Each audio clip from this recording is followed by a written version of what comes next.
ॐ अज्ञानतिमिरन्धस्य ज्ञानाञ्जनशलाखया चक्षुरुन्मीलितं येन तस्मै श्रीगुरवे नमः। नमो ॐ विष्णुपादाय कृष्णप्रेष्ठाय भूतले श्रीमते भक्तिवेदान्तस्वामिन् इति नामिने। नमस्ते सरस्वते देवे गौरवाणी प्रचारिणे निर्विशेषा शून्यवादी पाश्चात्य देशतारिणे। जय श्री कृष्ण चैतन्य प्रभु नित्यानंद श्री अद्वैत गदाधर श्रीवासादि गौर भक्तवृंद। हरे कृष्णा कृष्ण कृष्ण हरे हरे, हरे राम राम राम हरे हरे। हरे कृष्णा। आप सभी भक्तों का आज की कृष्ण कथा में हार्दिक अभिनंदन है। आपको ये जानकर के बड़ा आश्चर्य होगा कि भूमि के ऊपर बड़े बड़े पर्वत हैं, जैसे हिमालय है, अनेकों महासागर हैं, लेकिन फिर भी भूमि को उनका भार महसूस नहीं होता है। किंतु जैसे ही धरती के ऊपर असुरों की संख्या बढ़ जाती है, उनके द्वारा पाप कर्म जब बढ़ जाते हैं, तो भूमि को वह भार सहन नहीं होता है। यह बड़ा महत्वपूर्ण है। जितने ज्यादा हम पाप कर्म इस संसार में करेंगे, हम इस भूमि को अत्यधिक भार दे रहे हैं। तो आज से लगभग 5000 साल पहले जब कंस जैसे असुर, शिशुपाल जैसे असुर और उनकी सेनाओं के द्वारा अनेकों प्रकार के भूमि के ऊपर अत्याचार किए गए, तो भूमि को वो भार सहन नहीं हुआ। अत्यंत दुखी होकर भूमि ने एक गाय का रूप धरा और ब्रह्मा जी के पास में गई। आंखों से अश्रुओं की धारा बह रही थी और अपनी पीड़ा, अपना कष्ट उन्होंने ब्रह्मा जी से कहा। ब्रह्मा जी अन्य देवताओं के साथ, भूमि के साथ, इसी ब्रह्मांड में एक ग्रह है जिसे श्वेत द्वीप कहते हैं, जहां पर भगवान विष्णु क्षीर सागर में अपनी योग निद्रा में विराजमान है। तो सभी देवतागण वहां पर गए और क्षीर सागर के तट से भगवान की आराधना करने लगे। वेदों के अनुसार उन्होंने पुरुषा सूक्ता नामक प्रार्थनाओं के द्वारा भगवान की उपासना की। ओम तच्छयो आवृणीमहे गातुम यज्ञाय गातुम यज्ञपतये। थोड़ी देर के पश्चात जब सभी देवताओं ने देखा कि भगवान की तरफ से कोई भी जवाब नहीं आया, तब ब्रह्मा जी ने सोचा कि मैं प्रेम के साथ, भक्ति के साथ भगवान के ऊपर ध्यान लगाऊंगा। तो उन्होंने भगवान के ऊपर ध्यान लगाया। ध्यान लगाने के पश्चात भगवान ने उनके हृदय के अंदर में संदेश प्रदान किया। यह अत्यंत महत्वपूर्ण है यहां पर समझना। ब्रह्मा जैसे महान देवता भी भगवान के दर्शन के लिए आतुर हैं, लेकिन उनको भी दर्शन मिलना अत्यंत दुर्लभ है। उनको भी क्षीर सागर के तट पर खड़े रह करके भगवान की प्रार्थना करनी पड़ती है। सनातन गोस्वामी इस विषय में कहते हैं यद्यपि समाधिषु विधिरपि पश्यति। विधिर का मतलब होता है ब्रह्मा जी। ब्रह्मा जी भी अपनी समाधि में लीन होकर के न तव नखाग्र मरीचिम, भगवान के नख से आने वाली एक रोशनी को भी, उस कांति को भी दर्शन उनका दुर्लभ है। तो हमें अपने आप को कितना भाग्यशाली समझना चाहिए कि भगवान अपनी असीम कृपा के द्वारा, अहेतु की कृपा के द्वारा आज से लगभग 5000 साल पहले इसी धरती पर स्वयं भगवान कृष्ण घूमे, अपनी लीलाएं भगवान ने रचाई हम सभी बद्ध जीवों के लिए। भगवान ने ब्रह्मा जी को क्या संदेश दिया? भगवान ने ब्रह्मा जी को 2 संदेश दिए। एक कि भगवान स्वयं मथुरा नगरी में देवकी और वसुदेव के घर में स्वयं अपने आदि रूप में भगवान धरती पर आएंगे। दूसरा, उन्होंने सभी देवताओं को आदेश दिया कि सभी देवतागण भी भगवान की संतुष्टि के लिए जब भगवान अपनी लीला रचाएंगे तो ये सारे देवी देवता वो भी यदुकुल में जाकर के जन्म ले, भगवान की लीलाओं में सहायता करने के लिए, भगवान के प्रिय अर्थम, भगवान की संतुष्टि के लिए।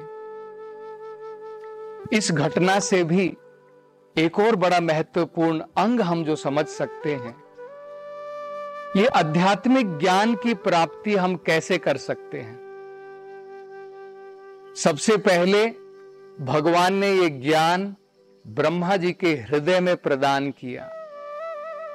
भागवत में भी बताया है, जब इस सृष्टि की रचना की गई उस समय जब ब्रह्मा जी ने भगवान के ऊपर ध्यान लगाया, तब जाकर के भगवान ने उनके हृदय में यह ज्ञान प्रकाशित किया।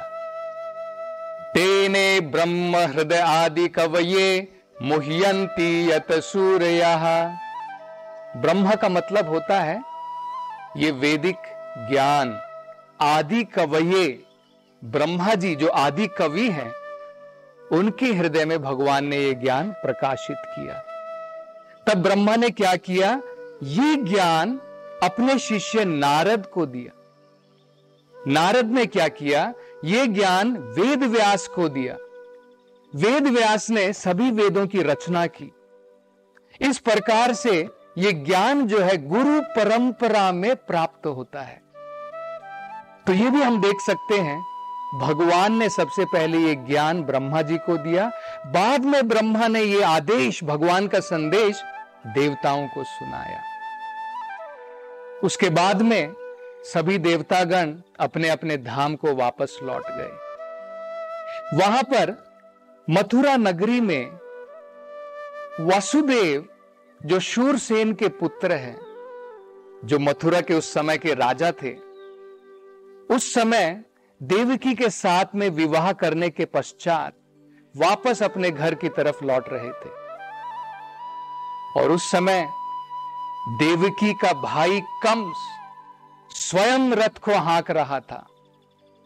क्योंकि क्या होता है, जब कन्या अपने घर को छोड़ करके मायके से ससुराल जाती है तो उसे पीड़ा होती है, कष्ट होता है। तो भाई क्या करता है, कई बार ससुराल तक छोड़ने के लिए साथ साथ जाता है। तो कंस जो है स्वयं रथ को हाँक रहा था। लेकिन उस समय क्या हुआ, एक आकाशवाणी आकाश से सुनाई दी। उस आकाशवाणी ने कंस से कहा, अरे मूर्ख कंस, तू अपनी बहन के रथ को हाँक रहा है, लेकिन तुझे यह ज्ञान नहीं है कि देवकी का 8वां पुत्र तुम्हारे वध का कारण बनेगा। तो कंस जो है तुरंत भयभीत हो गया। उसने रथ की लगाम छोड़ दी और जिस हाथ से उसने लगाम पकड़ी थी उसी हाथ से उसने देवकी के बालों को खींचना शुरू किया। दूसरे हाथ से उसने अपनी तलवार निकाल ली और तुरंत उस अबला कन्या अपनी बहन का वध करना चाहता था। उस समय वसुदेव ने जब ये घिनौना कार्य देखा, तुरंत वसुदेव ने कंस से कहा, अरे कंस, क्या तुम मृत्यु से इतने घबराते हो कि अपनी मृत्यु के लिए, उससे बचने के लिए तुम अपनी बहन का वध करना चाहते हो? उस समय वसुदेव ने एक उपाय किया और बड़े ही महत्वपूर्ण आत्म साक्षात्कार, आध्यात्मिक ज्ञान कंस को प्रदान किया। बड़े ही सुंदर उन्होंने कंस को उपदेश दिए। उन्होंने 3 बड़ी महत्वपूर्ण बातें कही। हम इसे ध्यान से सुन सकते हैं, समझ सकते हैं, बड़ा ही श्रेष्ठ है। पहला, उन्होंने कंस को समझाया। उन्होंने कंस से कहा कि जब कोई भी जीव इस संसार में जन्म लेता है, जन्म लेने के पश्चात उसकी मृत्यु निश्चित हो जाती है। अगर आज हम 25 साल के हैं, मतलब हम 25 साल अपनी उम्र खो चुके हैं, मृत्यु के नजदीक हैं। तो इस परिस्थिति में जब हम इस शरीर को छोड़ करके अगला शरीर धारण करेंगे, तो भला मृत्यु से क्यों घबराना। दूसरा, उन्होंने कंस से कहा कि जीव तभी अपने शरीर को छोड़ता है जब उसका नया शरीर तैयार हो जाता है। ठीक उसी प्रकार से, जिस प्रकार से रेशम का कीड़ा, आपने देखा होगा वो कैसे चलता है, पहले आगे का अपना सर आगे लगाता है, पीछे से अपने जो है पीछे के भाग को उठाता है और इस प्रकार से रेंग रेंग कर चलता है। यह भी उदाहरण दिया जाता है, हम जब अपने कदम रखते हैं सामने, जब हम आगे का कदम रख लेते हैं, उसके पश्चात ही हम पीछे का कदम उठाते हैं। ठीक इसी प्रकार से जब हमारा आगे का शरीर तैयार हो चुका है, तभी जाकर के हम इस वर्तमान शरीर का त्याग करते हैं और अगला शरीर धारण करते हैं। तो यह भी बड़ा महत्वपूर्ण उपदेश वसुदेव ने कंस को दिया। तीसरा, वो कंस को बताते हैं कि जिस प्रकार से सूरज एक है, उसका रूप भी एक है, चंद्रमा का रूप भी एक है, लेकिन वही सूरज, वही चंद्रमा जब हिलते हुए पानी में, जिस पानी के अंदर में जो है, जो शांत नहीं है, जो अशांत पानी है, जब उसके अंदर में उसका प्रतिबिंब आता है, उसके अनेकों प्रकार के अलग अलग रूप नजर आते हैं। ठीक इसी प्रकार से आत्मा का रूप एक ही है, लेकिन जब हमारा मन विचलित होता है, जब हमारा मन चंचल है, अशांत है, जब उसके अंदर में अनेकों प्रकार की भौतिक आकांक्षाएं हैं, इच्छाएं हैं, उसके कारण आत्मा इस भौतिक संसार में अनेकों प्रकार के शरीर धारण करती है। हमने रात में भी देखा होगा, रात के समय में जब मन विचलित होता है, सपने के अंदर में अनेकों प्रकार के हम शरीर धारण करते हैं। तो इस प्रकार से आत्मा अलग है और ये शरीर अलग है। इस प्रकार का ज्ञान वसुदेव ने कंस को दिया, लेकिन असुरों के ऊपर उपदेशों का कोई असर नहीं पड़ता है। फिर वसुदेव ने सोचा कि मुझे कुछ ऐसा तो करना चाहिए जिसकी वजह से अभी अगर मैं देवकी की जान बचा सकूं, वो महत्वपूर्ण है। आगे अपनी संतानों के बारे में बाद में सोच लूंगा, पहले देवकी की जान बचा लूं।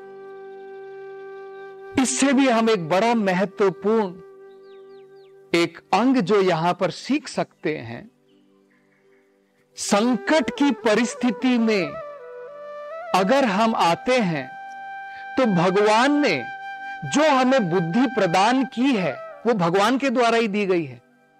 उसका उपयोग करके किसी न किसी प्रकार से हमें संकट की स्थिति से बाहर निकलने का प्रयास करना चाहिए, अपना कर्तव्य करना चाहिए। उसके बाद में भी अगर हम संकट की परिस्थिति से बाहर नहीं आ सकते हैं, उसमें फिर हमारा कोई दोष नहीं है, वो हमारे नियंत्रण में नहीं है। तो वसुदेव ने उसी प्रकार से अपना कर्तव्य पूर्ण किया। उन्होंने कंस से कहा, कंस तुम्हें जो है देवकी से कोई भय नहीं है, देवकी तुम्हारा वध थोड़ी करेगी। देवकी का 8वां पुत्र आकाशवाणी के अनुसार तुम्हारा वध करेगा। और भविष्य को किसने देखा है? भविष्य में हमारे पुत्र होंगे नहीं होंगे कौन जानता है। और मैं अपनी तरफ से यह वचन देता हूं कि देवकी के जितने भी पुत्र होंगे मैं सब ला करके तुम्हें सौंप दूंगा, तुम उनके साथ जो करना चाहते हो वो कर सकते हो। कंस को वसुदेव के वचनों के ऊपर बहुत भरोसा था। उन्हें पता था वसुदेव अपने वचनों के पक्के हैं, तो उसने तुरंत वसुदेव और देवकी को छोड़ दिया। कुछ समय के उपरांत देवकी ने जब पहले पुत्र को जन्म दिया, वसुदेव उस समय अपने पुत्र को स्वयं वसुदेव ने अपने पुत्र को स्वयं कंस को सौंप दिया। और कंस इस पुत्र के साथ क्या करेगा ये हम कल की कथा में चर्चा करेंगे। हरे कृष्णा। हरे कृष्ण मूवमेंट के संस्थापक आचार्य श्रील प्रभुपाद की हार्दिक इच्छा थी कि भगवान श्री कृष्ण और श्रीधाम वृंदावन की महिमा का पूरे विश्व में प्रचार हो। हमारी आगामी मंदिर सह सांस्कृतिक परियोजना वृंदावन चंद्रोदय मंदिर श्रील प्रभुपाद के इसी उद्देश्य को समर्पित है। परियोजना के मध्य में भगवान श्री कृष्ण का एक भव्य मंदिर होगा, जिसमें हरी वनस्पतियों से आच्छादित सुंदर बगीचे, स्वच्छ जल की झीलें और छोटे छोटे पहाड़ियों से गिरते हुए झरने होंगे, जो मंदिर परिसर को अत्यंत ही सुशोभित करेंगे। यह परियोजना वृंदावन को विश्व मानचित्र पर एक अनुपम छवि प्रदान करेगी। हम आपसे अनुरोध करते हैं कि इस भव्य मंदिर के निर्माण में हमारा सहयोग करें। आपकी वृंदावन धाम की सेवा से श्री श्री राधा कृष्ण अत्यंत प्रसन्न होंगे। कृपया वृंदावन चंद्रोदय मंदिर निर्माण अभियान में जुड़े। अधिक जानकारी के लिए संपर्क करें 8585850033 77259 77260। इस जन्माष्टमी के शुभ अवसर पर श्रीधाम वृंदावन में निर्माणाधीन विश्व के सबसे ऊंचे मंदिर श्री वृंदावन चंद्रोदय मंदिर में ठाकुर जी को माखन मिश्री सेवा का अनूठा अवसर उपलब्ध है। तो भगवान की यह सेवा करने चूके नहीं और कान्हा जी की कृपा रूपी मेवा प्राप्त करें। 1008 रुपए की यह सेवा करने वाले सभी श्रद्धालुओं को उनके घर मंदिर की ओर से भगवान का प्रसाद प्रेषित किया जाएगा। संपर्क करें 8585850033 7। एक भरोसे का हुनर उंगलियों को मिल गया, मिट गए वो फासले, वो वक्त भी बदल गया। रिश्ते पुराने हैं मगर मिलने के हैं ढंग नए, बदलाव के घुलने लगे अब जिंदगी में रंग नए। हम जहां हमारा बैंक वहां।